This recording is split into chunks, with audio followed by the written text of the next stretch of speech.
In 1945, the story seemed simple. The Allies were the giants, and the Axis were the challengers.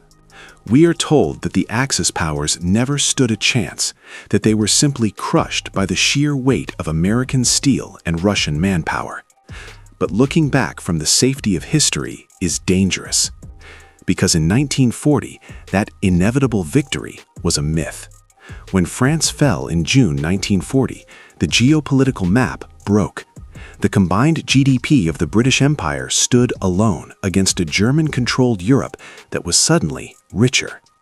If you look at the raw economic data from 1938, the Allies only had a 1.4 to 1 economic advantage. That is not a landslide, that is a coin toss. And it gets worse. We often forget that Germany had just absorbed the industrial heartlands of Europe. They had the Skoda works in Czechoslovakia, the steel mills of France, and the resources of Poland. By late 1941, military economists estimate that if the Soviet Union had collapsed as predicted, the economic power of the Axis versus the remaining Allies would have been almost exactly equal, a ratio of 0.94 to 1. So pause and look at the board in 1941. The money was equal. The Axis had battle-hardened veterans from the Spanish Civil War. They had superior tactical doctrine in the Blitzkrieg, and technically, they had better engineering. So if the board was even, how did they lose so badly that their nation ceased to exist? The answer isn't just courage, and it certainly isn't miracle weapons. It's the one thing Hitler couldn't shout into existence. While the generals were looking at maps of cities, the victors were looking at maps of resources. Today, we are looking at the real war, Axis versus Allies, not the battle of bullets, but the battle of... To understand why the Axis lost, you first have to respect why they were winning. In 1941, Germany and Japan didn't just build military equipment, they built works of art. This is the Craftsman Philosophy. Take the Tiger I tank. To a mechanical engineer, this machine is a masterpiece. It had a watertight hull, a steering wheel instead of levers, and a suspension system so smooth you could fire the main gun while moving, something Allied tanks could only dream of. But this perfection was a trap. Look at the suspension. It used interleaved road wheels, layers of wheels stacked behind each other. It distributed weight perfectly. But in the mud of the Eastern Front, that mud froze. The wheels jammed. And to change a single inner wheel, a mechanic had to remove 9 outer wheels first. A simple repair that took 20 minutes on an American Sherman took 4 hours on a German Tiger. And in war, time is the only resource you can't print more of. This craftsman trap infected everything. The German economy was built on small, highly skilled workshops. They were obsessed with Kampfwert, combat value. They believed that one superior tank was worth 10 inferior ones. And tactically, they were right, but strategically, they were dead wrong. While German engineers were arguing over the perfect tolerance for a piston ring, the Allies were doing something boring. They were Fordizing war.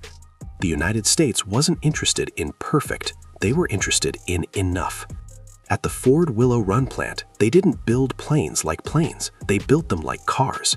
At peak production, a B-24 bomber rolled off that assembly line every 63 minutes. Germany simply couldn't comprehend this. Here is the math that killed the Axis. It took German industry roughly 300,000 man-hours to build one Tiger tank. The Soviets could build a T-34 in less than 15,000 man-hours. You could destroy 5 Soviet tanks, and 5 more would arrive by train the next morning. If you lost one Tiger, it was gone forever. But the biggest lie of World War II is the high-tech German army. We see the propaganda films of panzers blitzing across France, but we forget the reality behind them. The Wehrmacht was a 19th century army with a thin veneer of 20th century paint. In 1944, at the height of the war, the German army was still using over 2.7 million horses to move supplies. Compare that to the US Army, which didn't use a single horse in combat. They were 100% motorized. This matters because horses need food. A horse eats 20 pounds of grain a day, grain that couldn't go to starving soldiers. A truck only eats gas when it moves. A horse eats even when it sleeps. The Axis versus Allies fight wasn't just machine against machine, it was the internal combustion engine against the beast of burden. But having 2 million trucks is useless if you can't turn the key. And this brings us to the moment the Axis actually lost the war, not on the battlefield, but in the geology reports. You can have the best tanks in history. You can have the most disciplined soldiers. But in the 20th century, a war machine has a fatal dependency. It drinks oil. And this is where the Axis versus Allies conflict was decided before a single shot was fired. In 1939, the United States didn't just have a strong economy, they were the energy monopolists of the planet. At the start of the war, the US produced 59% of the entire world's oil. Germany produced 0. Hitler knew this. It was his nightmare. Germany's entire strategy relied on synthetic oil, turning coal into liquid fuel through a chemical process called hydrogenation. It was a marvel of chemistry, but an economic disaster. Producing 1 gallon of synthetic fuel cost 10 times more than simply pulling oil out of the ground like the Americans did. Germany was fighting a war on a budget, paying premium prices just to keep the engines running. On the other side of the world, Japan was in an even tighter noose. We are taught that Japan attacked Pearl Harbor to conquer territory, but looked at through the lens of logistics, Pearl Harbor was a desperate armed robbery. In 1941, the US imposed an oil embargo. Japan's navy, the 3rd largest in the world, suddenly had less than 2 years of fuel reserves left. They didn't attack the US to take California. They attacked to knock out the US fleet just long enough to steal the oil fields of the Dutch East Indies. They got the oil fields, but they couldn't get the oil home. This is the silent war that most history books ignore. While the Marines were fighting on islands, the US Navy submarine force was systematically strangling the Japanese economy. US submarines represented less than 2% of the Navy, but they were responsible for sinking 55% of all Japanese merchant shipping. By 1944, the Axis versus Allies fight in the Pacific was over, not because of battles, but because the tanker ships were at the bottom of the ocean. Japan had ships they couldn't fuel and planes they couldn't fly. They began training pilots to crash into ships, the kamikaze, partly because they didn't have enough aviation fuel to train them how to land. Think about that. The kamikaze tactic wasn't just fanaticism, it was fuel economy. Back in Europe, the Allies finally realized where the kill switch was. For years, they bombed cities and factories with mixed results. But in May 1944, General Karl Spaatz changed the target. No more cities. The target was now the synthetic oil plants. It was called the Oil Plan, and it worked instantly. German fuel production collapsed by 90% in 6 weeks. This leads us to the final pathetic irony of the German war machine. In the Battle of the Bulge, the Germans launched their feared King Tigers. These were 70-ton monsters, immune to almost all Allied anti-tank fire. But dozens of them were found later, abandoned on the roadside, completely intact. Why? They ran out of gas. The crews simply walked away.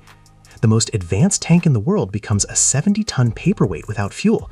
The Axis lost because they treated logistics as an afterthought. The Allies won because they treated logistics as the weapon. With the fuel gone, the Axis economies didn't just slow down, they suffered a heart attack. And as we move to the end of the war, the numbers stop being about economics and start becoming apocalyptic. By 1945, the math had asserted itself with terrifying absolute force. In 1941, the economies were roughly equal, but 4 years later, the Allies were outproducing the Axis by a ratio of 3-to-1 in almost every single category of war material. The United States, the UK, and the USSR had fused their economies into a single, unstoppable industrial machine.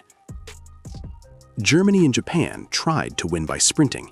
They built war machines designed for short, violent bursts of aggression. But the Allies built a machine designed to grind the world down. The Axis bet on quality, the Allies bet on volume. And in a total war, quantity has a quality all its own.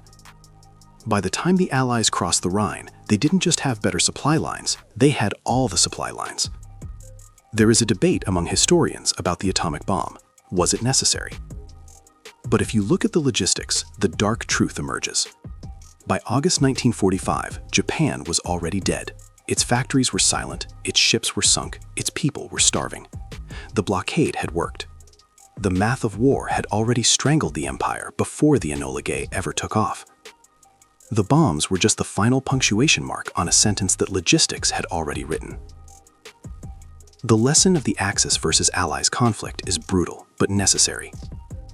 We love the stories of brave paratroopers and ace pilots. They capture our imagination. But bravery doesn't stop a tank battalion that has unlimited fuel. Tactics matter, courage matters. But in a conflict between great powers, logistics is destiny. There is a famous saying attributed to General Omar Bradley: "Amateurs talk strategy, professionals talk logistics." World War II was the most expensive lesson in logistics in human history.